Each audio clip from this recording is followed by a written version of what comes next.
Greetings and welcome back.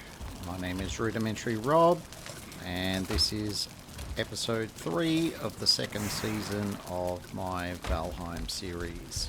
I hope you've been enjoying it so far. Rest assured, we once again have a pretty action-packed episode, so, strap yourself in, pop your favourite helmet on, and prepare for some fun. Here we are, we've just returned to the scene of the crime, so to speak, the swamp that we explored a little bit of last episode. This episode, we are very interested in what else we can get out of the swamp.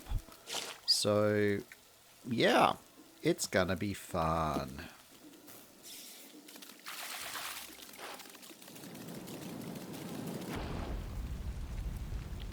Alright, here's our first port of call. It's a Surtling spawner. So Surtlings are like fire elementals. They have very little hit points. And to give you an idea how few hit points they have, that was a fire arrow, and they literally don't take any damage from the fire part of the fire arrow. So as you saw from the damage numbers, they were taking about 30 to 35 damage each, and that was enough to kill them. So very, very easy to kill them. One thing you do not want to have happen is give them an opportunity to hurl fireballs at you. That does hurt.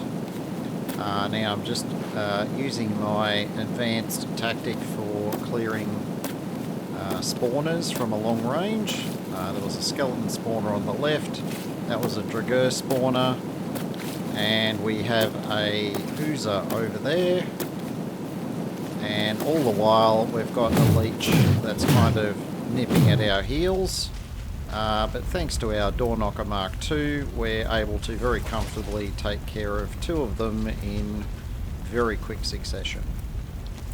Given we're in the swamp and it's raining, I wasn't too worried about catching fire there because I knew it was going to get put out pretty much immediately. Now, what we're doing here is we are going to convert this Surtling spawner into a sort of a farm. Essentially, if there is no hot ground out of the water when the Surtling spawns in, so basically if the Surtling spawns in water, it will actually, explode and die. So by mining all of the available high ground, not that it's that high, mind, but mining all the high ground down to below water level means it doesn't matter where the Surtling spawns within the radius, it will always spawn in water and explode, spectacularly several seconds later. And this is a great way of getting Surtling cores, some coal, and very rarely you will also get a trophy. And the trophies are kind of a very cheap light source. You can mount them at your base, and they do provide I will say a useful amount of light. It's not impressive, but considering it doesn't actually cost any fuel to have it, it's not a bad way to go. Now we have a wraith here. They are annoying. They are probably one of the most dangerous things at low level if you're around a swamp. If I had $1 for every time I thought I was safe sailing past a swamp at night, only to have one of these guys cruise out to my boat and, one-shot me in my boat, I probably would have enough money to buy another PC. So, yeah, pro tip, always give swamps a wide berth, particularly if you're at low level. And in amongst all of that, we've taken care of him. You've heard a couple of Surtlings explode, and now we're back to clearing another spawner down there. Now the wraiths are good because they have a drop. It's a chain. You'll usually get one off each wraith that you kill, and as you saw from that little technical unlock, it does give us some very useful items for our future crafting. Don't worry if you don't see any wraith or you're not willing to run around at night. Chains are available in the crypts. You usually find them in chests, although not particularly commonly. It's common enough that even if that's the only place where you source them, by the time you get enough iron to do your other upgrades, chances are you probably come across at least half a dozen chains by that time. And I did promise you that this episode is action-packed. I scarcely have had time to take a breath, and we've already killed a bunch of other things as well. So, the swamp during the day is full of activity. The swamp at night is 10 times worse. So, always have your head on a swivel. Watch out for leeches. And make sure you bring plenty of arrows, because you will use quite a lot in the swamp, taking care of spawners and pretty much anything else that you can't get into melee range with.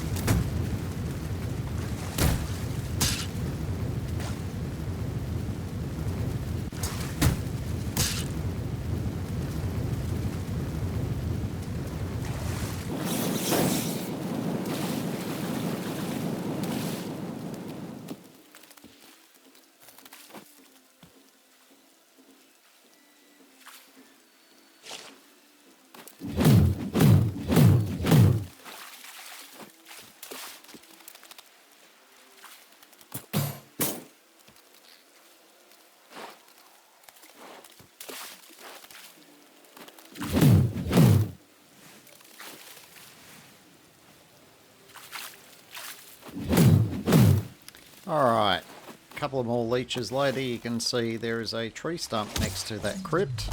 Well, it's not a tree stump, it's an abomination. And if I want to get near that crypt to get its goodies out later, it pays to kill the abomination.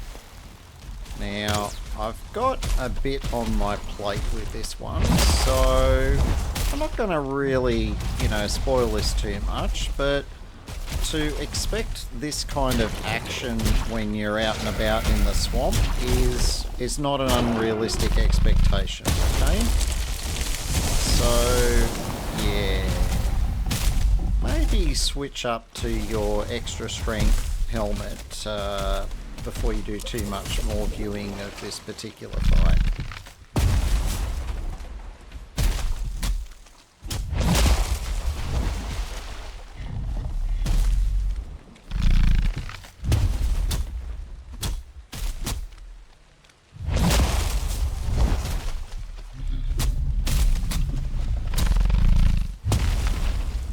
Yeah, this is a pretty common scenario in the swamp. You're busy fighting one thing and 3 more things want to show up to join in on the fun. See if you can figure out anything that I could have done a little bit differently during this fight.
Yeah, the writing was kind of on the wall. I was a bit too focused on trying to rush the fight and, you know, finish the abomination before everything else became too much of a problem.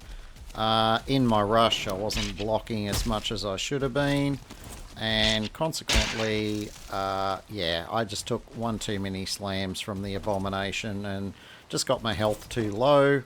And when you got your shield out, it takes time to put your shield away. So, long story short, I was pretty boned from about halfway through that fight. I just didn't read the signs. Anyway, I did a nudie run back to my body because I had my Ike buff and everything. Actually, no, I didn't use my Ike buff. I managed to get back pretty efficiently. The main thing is just chug down some good food. As you can see there, there's a food type there you probably haven't seen on me before, the top one. That's the serpent stew. It's going to be best in slot for me for a while. And because I had a few of them there, I tend to save them for special occasions. And there's nothing more special than a corpse run, because you need to be able to potentially soak up a little bit of damage without, you know, dying again. And thankfully I was able to do that, and now we get to resume our slugging match. Now, you're going to see me chug potions a couple of times at various times, but I assure you that was completely accidental. I was fumbling to switch to my axe, and of course, as you can see in the bar there, the healing pot is slot 7, and, you know, I'm allowed to be uncoordinated most of the time.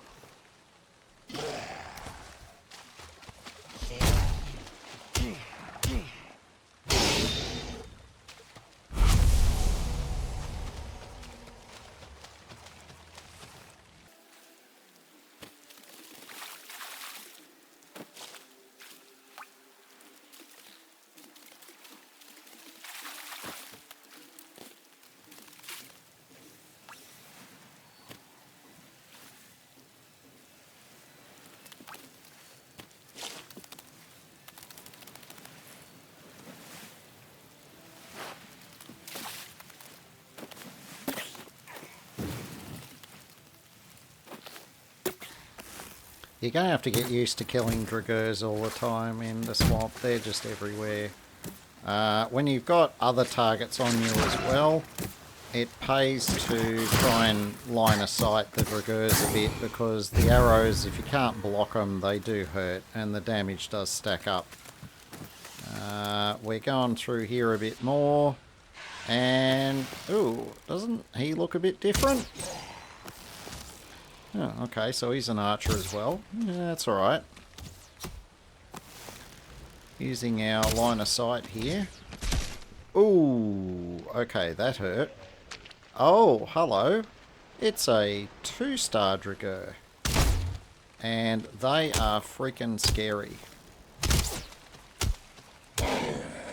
2 unblocked arrows ate up most of my health. So anything to do with 2-star Draugrs, you really want to be careful. And if you haven't got the iron shield fully upgraded, you're probably going to want to give them a miss.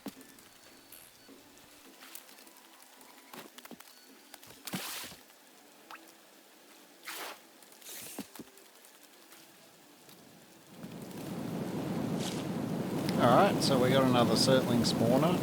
I'm not going to turn this one into a farm though, because they're a little bit too far apart.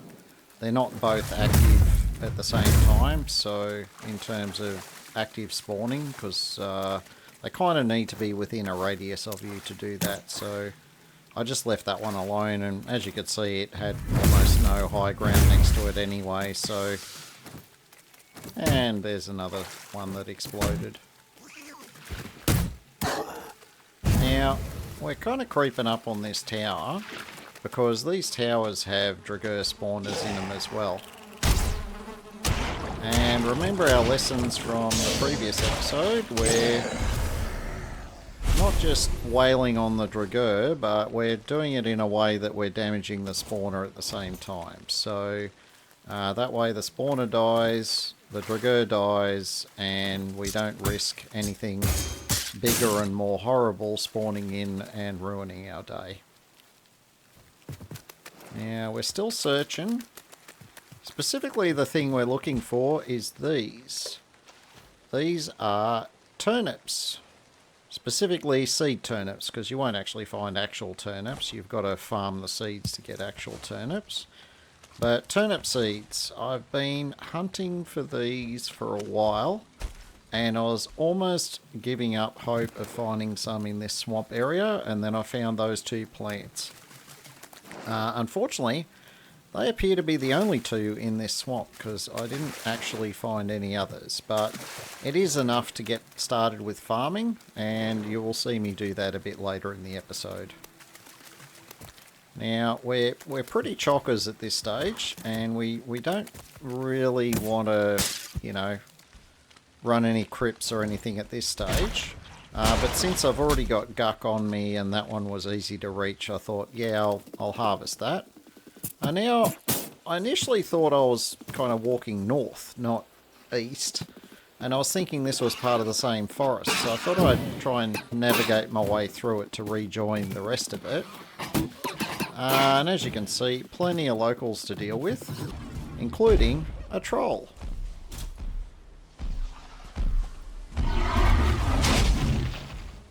And a wraith. And because the wraith came at me from behind, yeah, I wasn't able to block his attacks, and I panicked, and then of course the troll wailed on me as well. So, yes, in this special bonus death round episode, you got to see me screw up twice. The second time, yeah, I probably should have backed off to get the wraith in front of me, but by the end, I was getting close to the end of this play session, and I clearly was not very focused on the task at hand. So, anyway, in a nudie run special, you know, 2-for-1 deal, buy one get one free. You're getting to see me do it again, except this time I get to be chased by a troll while I'm rapidly getting dressed again.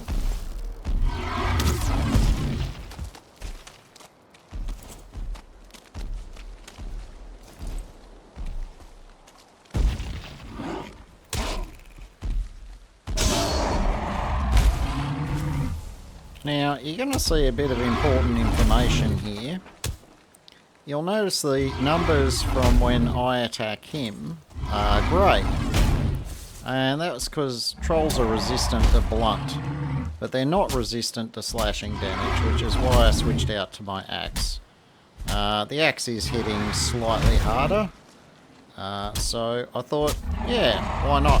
Let's try and cut his, you know, off, using my axe as punishment for him assisting in my death earlier.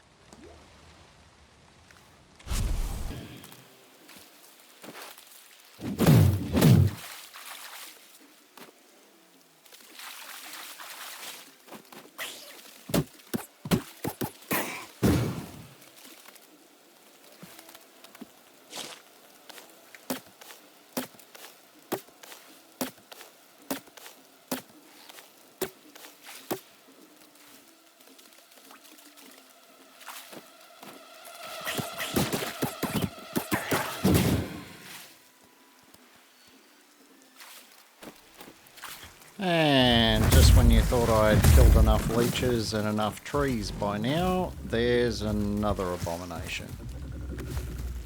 Well, you know how this works. Except you don't really, because I've got a small issue.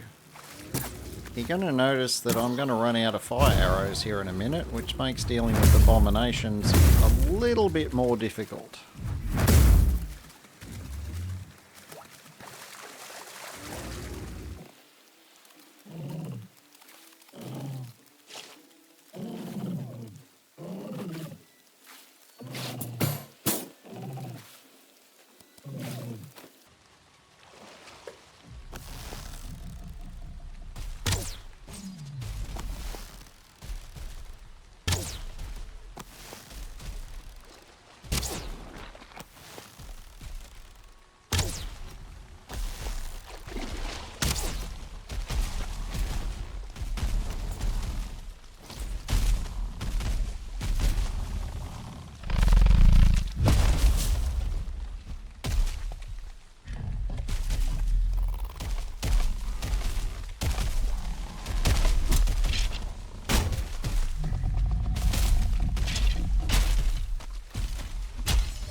Yeah, I know. I'm not the fastest cab off the rank when it comes to dealing with critters.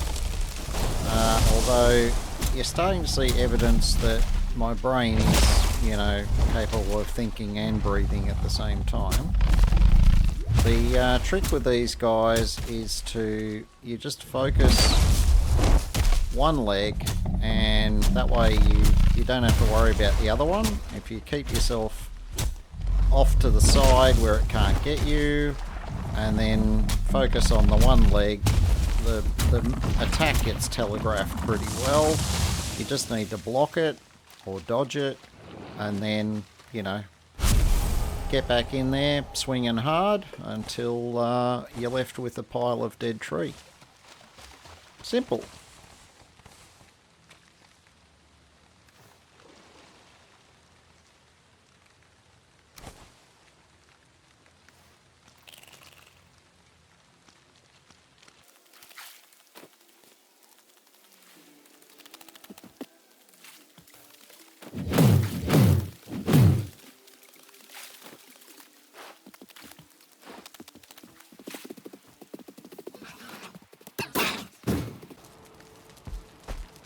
Alright, so I took liberties. I've cut out the bit where I walk back to base. Here's my farm. Just, you know, showing you what some of it looks like these days. That's a whole bunch of seed carrots. Here we're just going to plant our turnips. We plant them nice and far apart because, yeah, we've only got 6 seeds, and if we mess this up, we're going to have less than 6 turnips when they mature. So then we run back to base. We did a little bit of gathering in between. We've done our big unload for the run. Quite an action-packed. I think we started with about an hour and a half worth of footage for this one. Don't worry, there's plenty more action to be had in future episodes. So if you've enjoyed this one, don't forget to subscribe and hit the notification bell and give me a thumbs up. In the meantime, my name is Rudimentary Rob. Thank you very much for watching, and have a fantastic day.